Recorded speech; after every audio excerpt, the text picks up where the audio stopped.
Chapitre 14. Ils vont se répandre vers l'ouest. Me voyant arriver, le strigoi laissa retomber sa victime sur l'herbe. Il pivota pour me faire face, les crocs découverts, les griffes en avant. Je ne m'arrêtai pas. Toutes les émotions que j'avais refoulées depuis les dernières 24 heures se muèrent en fureur. Je portai un coup au démon, mais il s'écarta. La pointe de ma lame le manqua d'un pouce. Je recommençai. Il esquiva de nouveau. Il gronda, se ramassa sur lui-même, prêt à bondir. Je me rappelais avec quelle vitesse le strigoi de la bibliothèque m'avait attaqué et commençai aussitôt à ralentir le temps. Soudain, je sentis l'épée tressaillir dans ma main, tandis que ses yeux de rubis versaient des larmes sanglantes. Je ne faisais plus qu'un avec elle. Les deux mains agrippées au pommeau, je fis un pas vers la gauche, 2 pas vers la droite. Puis, abattant de toutes mes forces la lame sur la tête du strigoi, je lui fendis le crâne jusqu'à la mâchoire. La créature s'écroula à mes pieds. Je libérai l'épée, empli d'un sentiment d'intense satisfaction. Comme je m'y attendais, une lueur orangée s'éleva en spirale, plana quelques secondes, puis fila droit vers le ciel pour disparaître au-dessus des arbres. J'avais détruit le corps du démon, mais son esprit était toujours libre. Sans doute allait-il se mettre en quête d'un nouvel hôte. Encore frémissant de rage, je remis la lame du destin au fourreau et me tournai vers l'homme qui avait rampé sur les genoux. Il leva vers moi des yeux agrandis par la stupeur. Il ne pouvait pas être plus étonné que moi. C'était Jude Briscoe. « Tu nous as trahis !» m'écriai-je. « C'est toi qui nous as conduits dans les griffes de ces démons !» Il ouvrit la bouche pour parler, mais aucun mot n'en sortit. Je l'aidai à se relever. Il se laissa aller contre moi, sans force, tremblant de tout son corps. Il puait le sang et la terre. Au souvenir de ce qui était arrivé à mon maître, j'eus la brève tentation de le repousser dans la fosse et de tirer la dalle par-dessus. Un autre strigoi le trouverait et achèverait ce que le premier avait commencé. C'est tout ce qu'il méritait. Puis je pensai à mon père, qui m'avait enseigné à distinguer le bien du mal. Quoique Jude Briscoe l'ait fait, l'abandonner au strigoi était mal. D'ailleurs, le vidait-il de son sang en récompense de sa trahison ? C'était absurde. Quant à moi, je m'étais conduit comme un lâche pas plus tard que la veille.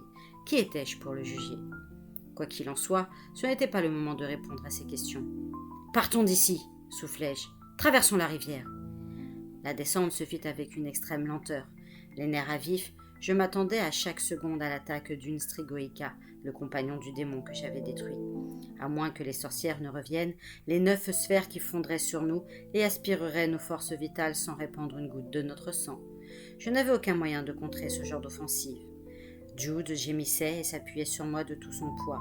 Je devais m'arrêter parfois pour me reposer, et j'eus beaucoup de mal à atteindre le fleuve. Peut-être ces créatures étaient-elles capables de franchir une eau courante, bien que des sorcières sous forme de sphères puissent sûrement le faire sans en être affectées. Épuisé, je traînai Jude à grande peine jusqu'au bout du pont, et nous nous effondrâmes tous les deux sur l'autre rive.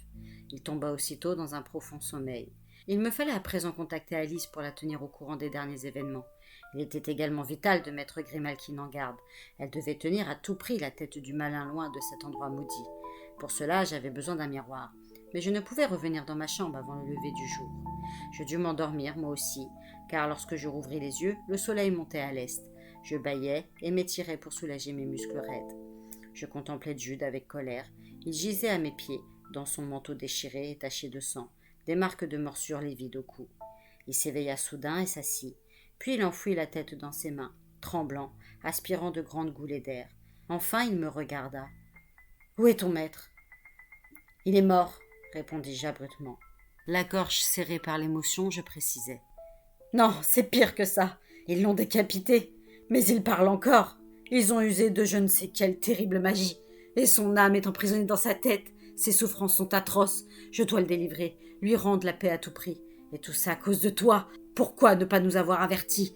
Pourquoi nous avoir conduits dans ce piège? Tu prétendais bien connaître Dame Fresque. Tu n'ignorais pas qu'elle était un démon? » Il se contenta de me fixer sans dire un mot. « Tu avais soi-disant un travail à terminer avec un prétendu gobelin. Un beau prétexte pour nous laisser entrer seuls dans cette maison. Tu savais ce qui nous attendait, hein? » Oui, je le savais. C'est une longue histoire. Je ne voulais pas le faire, crois-moi. Mais je n'avais pas le choix, je suis désolée. « Désolée ?» fulminai-je. « Facile à dire. » Il me dévisagea longuement avant de détourner le regard. Puis il me tendit la main. « Aide-moi à me relever. » Une fois debout, il faillit perdre l'équilibre. Je ne fis pas un geste pour le retenir. À cet instant, il aurait pu retomber face contre terre et se briser les dents, ça m'était égal. « Il faut que je mange. Je n'ai plus de force. Il m'a pris tout mon sang. » marmonna-t-il. Pouvais-je lui faire confiance? Il était certainement plus sous l'emprise des démons. C'était une chance à courir. J'ai des chambres à l'auberge, là-bas, dis-je, et assez d'argent pour t'offrir un petit déjeuner. Jude hocha la tête. Je t'en serais reconnaissant, mais marche lentement. Je me sens aussi faible qu'un chiot nouveau-né. Il n'y avait que peu de passants à cette heure matinale, et je le conduisis à l'auberge par des rues presque vides. Je dus frapper à la porte avec insistance avant que l'aubergiste se daigne ouvrir. Il me toisa d'un air maussade, comme pour m'intimider. « Je suis surpris de te revoir, petit. Tu dois avoir plus de vie qu'un chat. »« Monsieur Bridskall, que voici, prendra la chambre de mon maître, déclarai-je dès que nous fûmes entrés. Et servez-nous un copieux petit déjeuner. »« Oui, avec d'épaisses tranches de jambon, des œufs, des saucisses, du pain et du beurre. Oh, et un grand pot de thé avec du sucre, intervint Jude. Montrez-moi d'abord la couleur de votre argent, aboya l'aubergiste, remarquant le triste état de son manteau. Je paierai la note, dis-je. En ce cas, payez-moi avant de repasser le pont, siffla-t-il. Et il se retira pour préparer notre repas. Nous avons beaucoup de choses à nous dire, Tom, beaucoup à expliquer, mais je suis exténuée. Si nous déjeunions, nous parlerons après, suggéra Jude. J'opinais. Je supportais à peine de le regarder. Quand nous fûmes servis, nous mangeâmes en silence. Jude mit 2 grosses cuillerées de sucre dans son thé, le but lentement et sourit. J'ai toujours été un bec sucré, mais aujourd'hui, Tom, j'avais grand besoin de ça. Je ne lui rendis pas son sourire. L'entendre prononcer mon nom me déplaisait. Le sucre ne fut pas suffisant pour le ragaillardir. Bientôt, sa tête retomba sur la table. Je lui tapai sur l'épaule et lui conseillai de monter dormir un moment. Je mis le temps de son absence à profit pour tenter de contacter Alice grâce au petit miroir de ma chambre. Au bout d'1 heure, je n'avais toujours pas réussi. Je décidai de recommencer plus tard. Après avoir pris mon cahier dans mon sac, je quittai l'auberge, retraversai le pont et remontai sur la colline. Je me sentais en relative sécurité au soleil. Aussi, arrivé là-bas, je dessinai un plan approximatif, situant les emplacements des grandes demeures cachées dans les arbres, sur la rive est du fleuve. Je marquai d'une croix celle d'où les sphères lumineuses, me semblait-il, s'étaient élevées. Pour 4 d'entre elles, j'étais sûr de moi. J'avais un doute concernant les 5 autres. J'essayais également de définir l'endroit où j'avais vu l'étrange colonne de lumière rouge. Quelle que soit sa nature, elle avait certainement un rapport avec les sorcières désincarnées. De retour dans ma chambre, je tentais à nouveau d'entrer en contact avec Alice, sans succès. Qu'est-ce qui n'allait pas? Habituellement, elle répondait plus vite que ça. Je m'allongeai sur mon lit, revoyant les derniers événements dans un demi-sommeil. Il était midi quand Jude toqua à ma porte. Nous quittâmes l'auberge pour gagner la rive du fleuve. Ce que nous avions à nous dire n'était pas pour les oreilles de l'aubergiste, ni de qui que ce soit. Nous nous assîmes sous les arbres, regardant couler l'eau, et j'attendis qu'il brise le silence. « Tout d'abord, je te remercie de m'avoir sauvé la vie, Tom, déclara-t-il. Sans toi, cette nuit, je serais mort. Au début, il ne me prenait qu'un peu de sang 1 nuit sur 7. Mon corps arrivait à le supporter, mais c'était la 3e fois en 3 nuits. Tu veux dire qu'il te tenait déjà enfermé dans cette fosse avant de t'envoyer à Chippenden? Ils m'ont laissé en sortir pour que je vous amène ici, John Gregory et toi. Depuis combien de temps étais-tu prisonnier?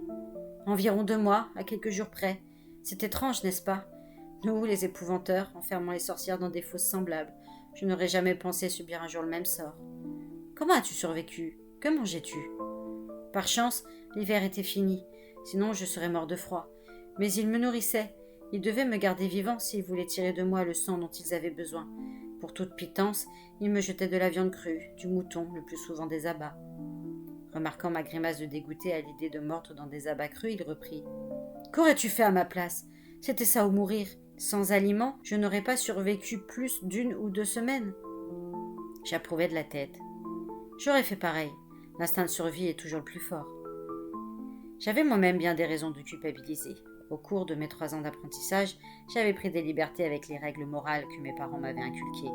Je n'avais pas été loyal envers mon maître, car j'avais usé de magie noire pour tenir le malin à distance. Oui, c'est par une longue route tortueuse qu'on est conduit à de telles situations, soupira Jude avec amertume. Comme je te l'ai dit, mes voyages m'ont mené jusqu'en Roumanie, où j'ai appris ce qu'il fallait savoir sur les créatures de l'obscur spécifiques à la Transylvanie. Mal m'en a pris. Ils travaillent ensemble, élémentaux, démons et sorcières font tout ce qu'ils peuvent pour détruire les épouvanteurs, attendant patiemment le meilleur moment de les blesser ou de les tuer. Je suis vite devenu leur cible. J'étais une proie facile, vois-tu. J'étais tombé amoureux. Dans le comté, les épouvanteurs ne se marient pas. Les coutumes sont différentes en Roumanie. J'ai demandé la main d'une jeune fille, et elle m'a été accordée. Mais la noce ne s'est pas faite. Une strigoïka s'est emparée d'elle. Ces créatures préfèrent les autres vivants. Elle a pris possession du corps de Cosmina Fresque. Dame Fresque est la jeune fille que tu aimes, et elle est possédée par un démon, m'écriai-je. Elle était si jolie, je comprenais les sentiments de Jude pour elle. Peut-on faire quelque chose, ajoutai-je? La débarrasser de la strigoïka? Si seulement. Hélas, ce type de possession est irréversible. L'âme de la victime lui est enlevée et ne peut lui être rendue. Jude secoua la tête tristement. Considère-la comme morte. Elle est partie dans les limbes. J'espère seulement qu'elle trouvera son chemin vers la lumière.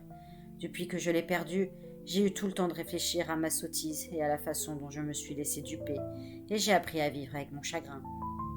Et finalement, tu es revenu dans le comté? D'abord, dévasté par le désespoir, j'ai erré pendant presque un an, tel un fou, incapable d'assumer mes tâches d'épouvanteur. Ils auraient pu me tuer alors, et ils l'auraient fait sans la protection du maître roumain qui m'avait formé.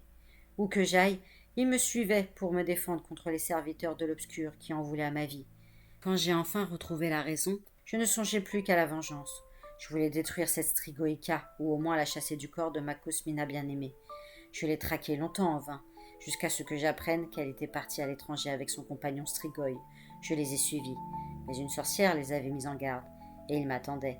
J'ai foncé droit dans leur piège comme un imbécile, et j'ai fini au fond d'une fosse, à servir de nourriture à ces démons. Et tu as passé un marché avec eux? Ils te promettaient la liberté. En échange, tu nous as tirés ici, l'épouvanteur et moi, devinai-je. Pire que ça, je suis à moitié roumain, et j'ai de la famille là-bas, du côté de ma mère. Si je ne me pliais pas à leurs exigences, ils menaçaient de les saigner à mort, tous et toutes. Bien sûr, ils n'avaient nullement l'intention de me laisser partir. Après vous avoir quitté, je me suis enfui vers le nord, tâchant de mettre le plus de distance possible entre cet endroit maudit et moi. La nuit n'était pas tombée depuis 1 heure qu'il m'avait rattrapé et renvoyé dans la fosse. J'espère seulement que ma famille va bien. Comprenant à quelle pression il avait été soumis, je compatissais sans être convaincu pour autant. J'avais subi moi aussi les menaces de l'obscur à plusieurs reprises. Mais l'épouvanteur m'avait inculqué un solide sens du devoir, et j'avais résisté. Comment pouvais-je oublier que, par sa trahison, Jude Briscoe avait causé la mort de mon maître? Un silence inconfortable s'installa. Il me fallut un long moment pour le briser. « Pourquoi tant d'entités roumaines se sont-elles installées à Todmorden ?» demandai-je enfin. « Elles sont venues ici en quête d'espace et de proies fraîches. Ces démons sont désormais si nombreux en Roumanie que tout le pays, en particulier la province de Transylvanie, est sous leur contrôle. Voilà des années qu'ils se développaient le long de la frontière du comté, mais en prenant garde de ne pas attirer l'attention. À présent qu'ils se sont multipliés, ils ne se contenteront plus de sang de quelques victimes confinées dans des fosses. Ils vont se répandre vers l'ouest, envahir le comté et y chasser à leur gré.